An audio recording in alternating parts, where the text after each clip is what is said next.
I don't. Aside from the reverse time, there's no lockdown at all for Burn X Flash. Orange Esports, especially the Hayabusa, is going to be able to bully Hesa, man. Hesa is going to have a tough time in that gold lane. The fact that, again, in terms of mid control, I would give it over to Orange Esports. Gusion is really good in the mid lane with the kill pressure, but wave control not there for Burn. I think it might be a 2-0 here if we're just basing it off of the drafts. Prove us wrong here, Cambodia. Burn X Flash bring something to the table because, again, a very, very questionable drafts, I gotta say. But then again, perhaps we might be wrong. Orange Esports here, a very solid all-arounder. They have engaged, a very good disengage. They have Peel, someone who can take the damage, and of course, a very, very fast-clearing hero on all of the 3 lanes. So let's see here, perhaps, potentially, the closing game of the first match. Battle of the Oranges, ladies and gentlemen. Who you got? Burn X Flash or Orange Esports? The tournament lives are on the line, Gani. Orange Esports, they have the chance to knock Burn X Flash out of MPL Invitational 2022. And Burn, they're 1 game away from getting eliminated. They need to just go all out. No holds barred here for game number 2. Let's take a step back and dive. Let's talk about the composition here, right? In the early game, Gusion and as well as Benedetta might invade, might go for the engage, might go for the crazy action-packed kills.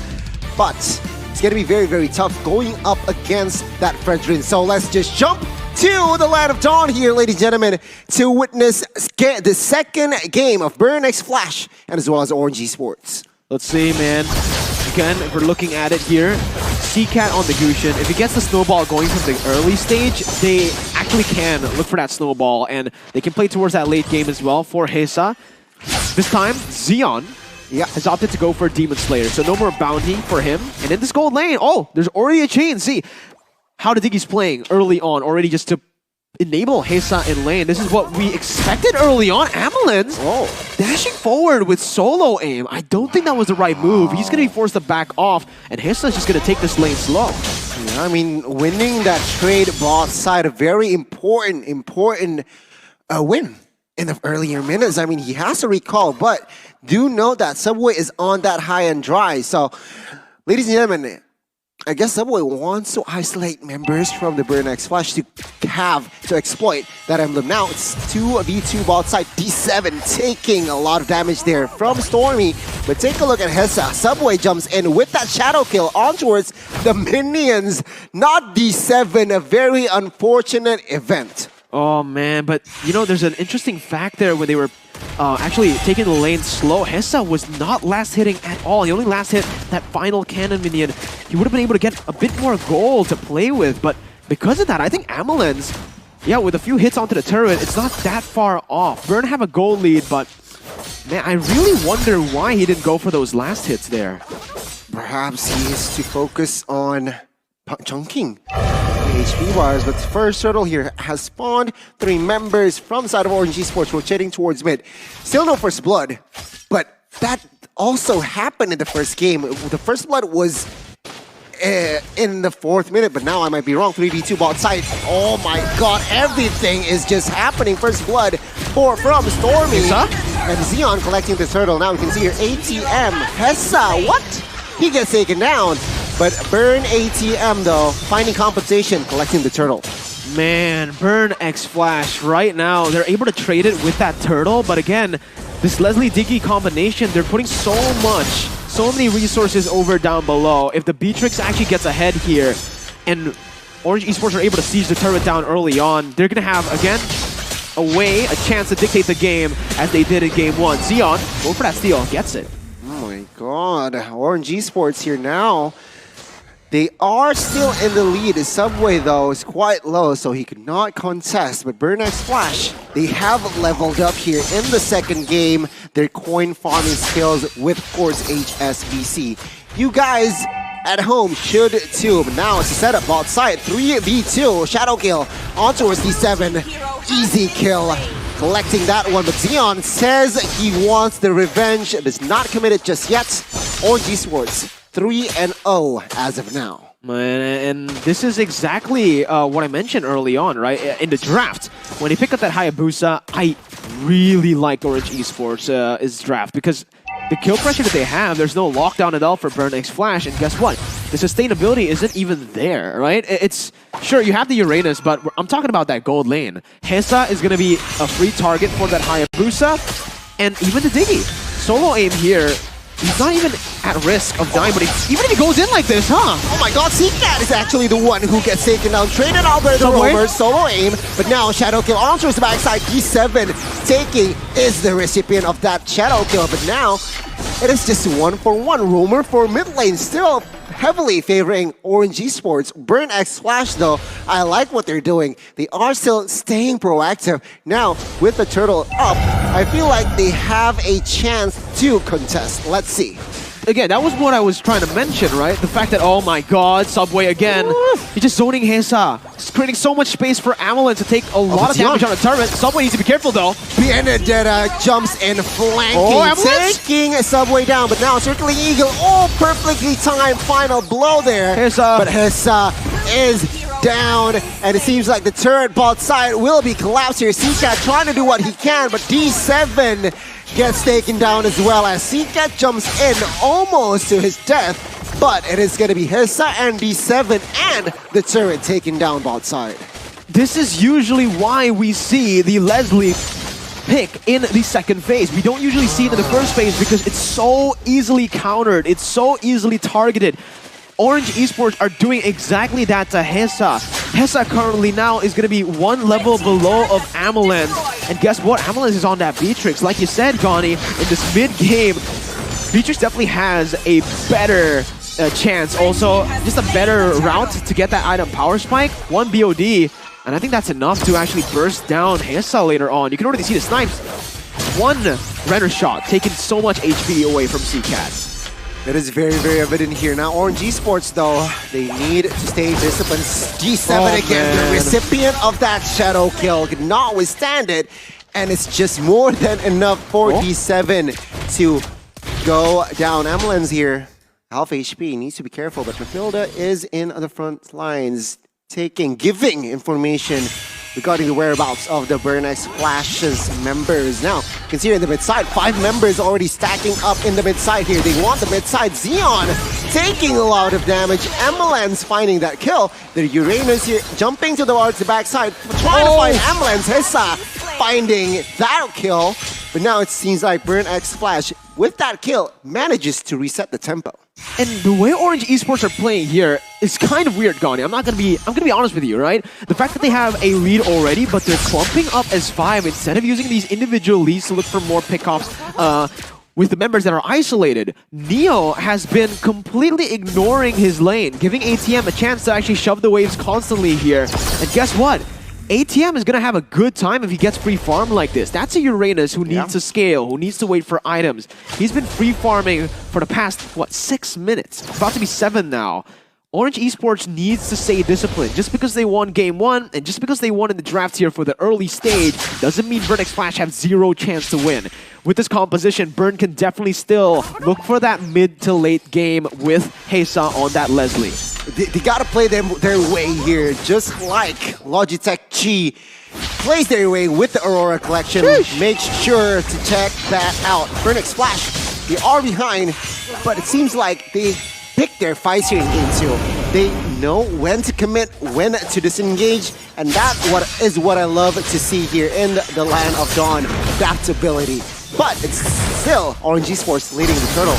Orange Esports, Subway, and Xeon.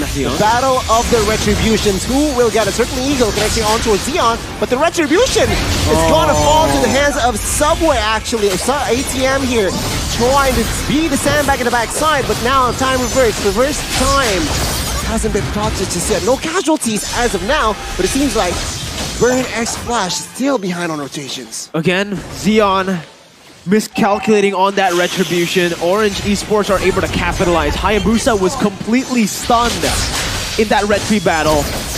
Burn definitely needs to look for something at this point, and I think that something comes from Hesa. He's the only member who can really carry this team currently in this form. Burn X Flash.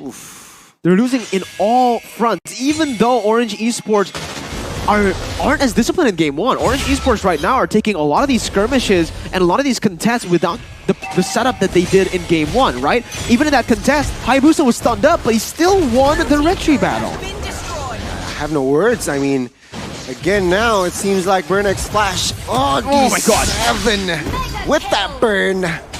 Extra burn, he gets taken down. B7 goes down for the 5th time here in the second game. Not a good look.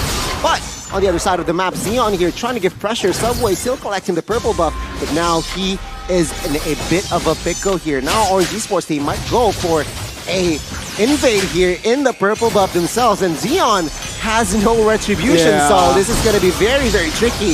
Xeon again doesn't get the purple buff, and Orange Esports maintaining pressure all across the board. It's a disaster, right? Xeon used the retribution to steal, to try to steal Subway's purple buff, and he wasn't able to get that retribution on time for his own purple buff. So he lost 2 purple buffs there.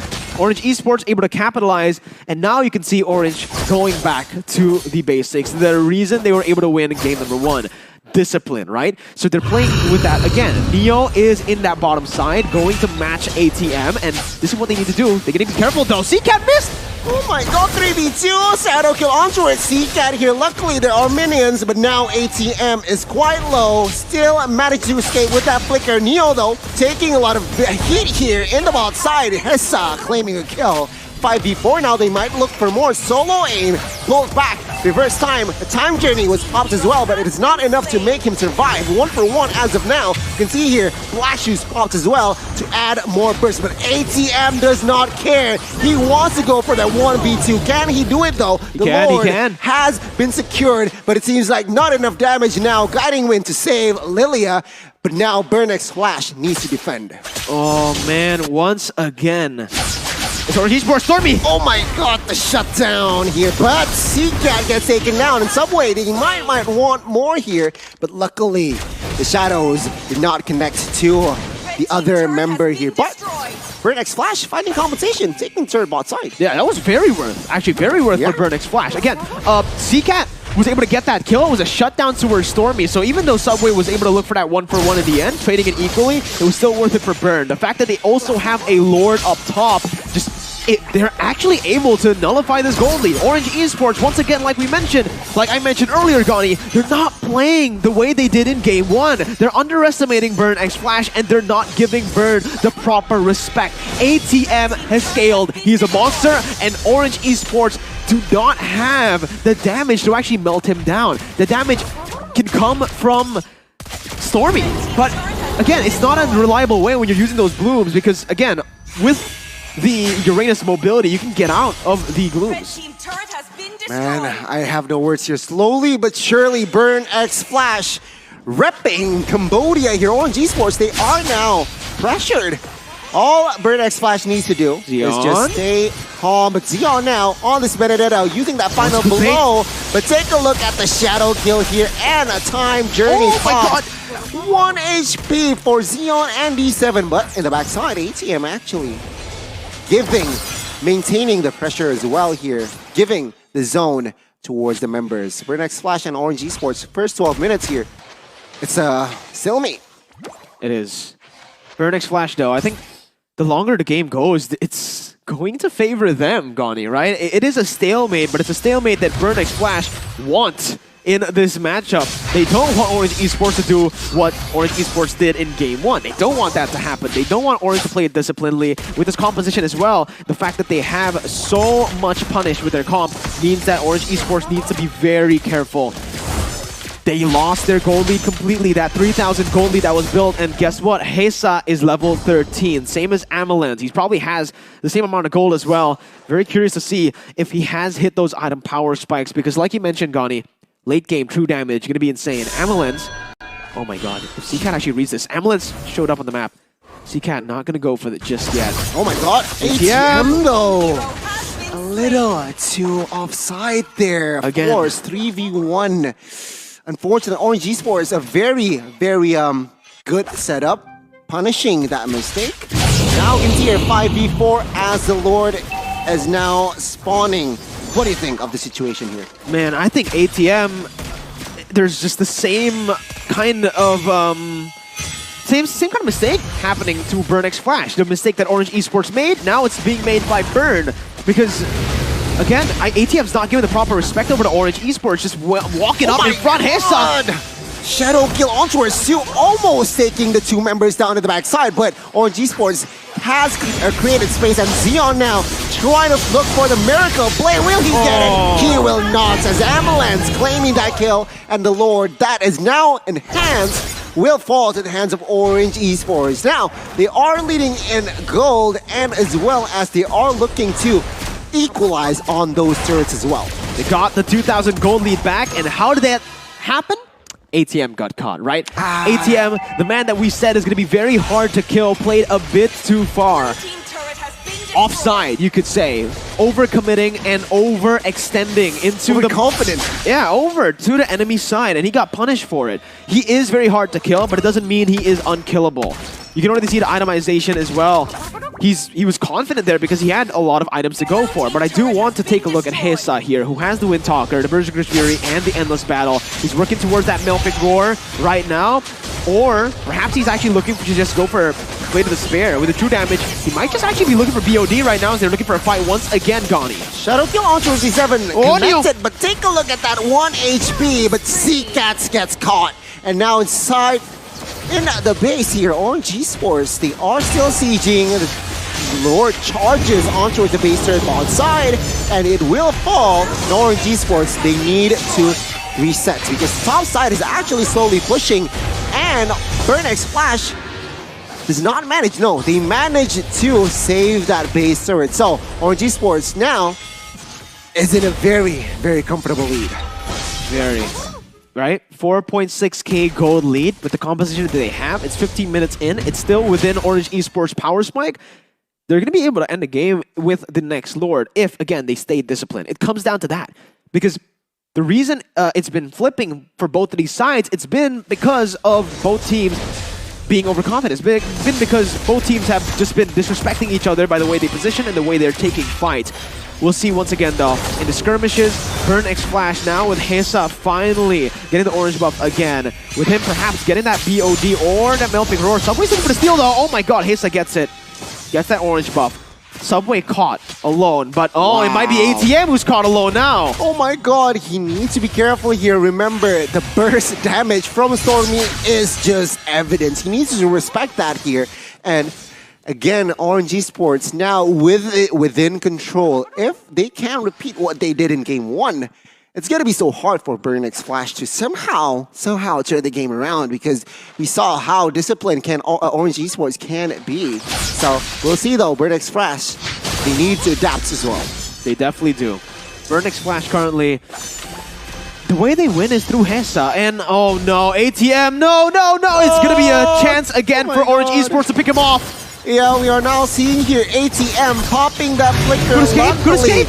But now he is escaping. He managed to escape. Re-engage. Perhaps Burn wants to re-engage. Ambulance quite alone here in the front side. He gets taken down. Hesa finding the kill. Subway gets taken down. Hesa finding the double. ATM here trying to find more bodies as D7 is the sole casualty here from the side of Burn X Flash. Take a look at Hesa. God. The damage, the true damage is evidence. 4 members slain in the Land of Dawn as Burn X Flash now looking for the manhunt. Solo Aim has the Immortal, but now circling Eagle onto it. CTTo does not take it. Look at it, he gets it. Solo Aim gets the outplay.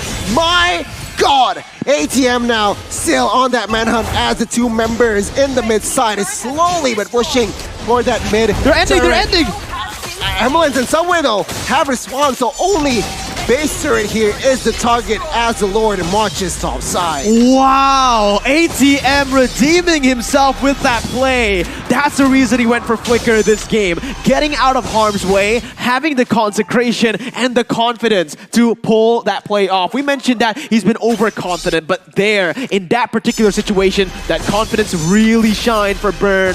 And right now, it's their chance to get the game into their hands. The champions of Cambodia looking for the momentum play now with the 2,000 gold lead and with the enhanced Lord now in that top side. I love to see the adaptation from the side of Burn X Flash. It's gonna be very, very, it's just so crazy to see Burn X Flash here again adapting mid-game. Now, 18 minutes of game time, Burn X Flash looks to equalize here in this series. Can they make it 1-1?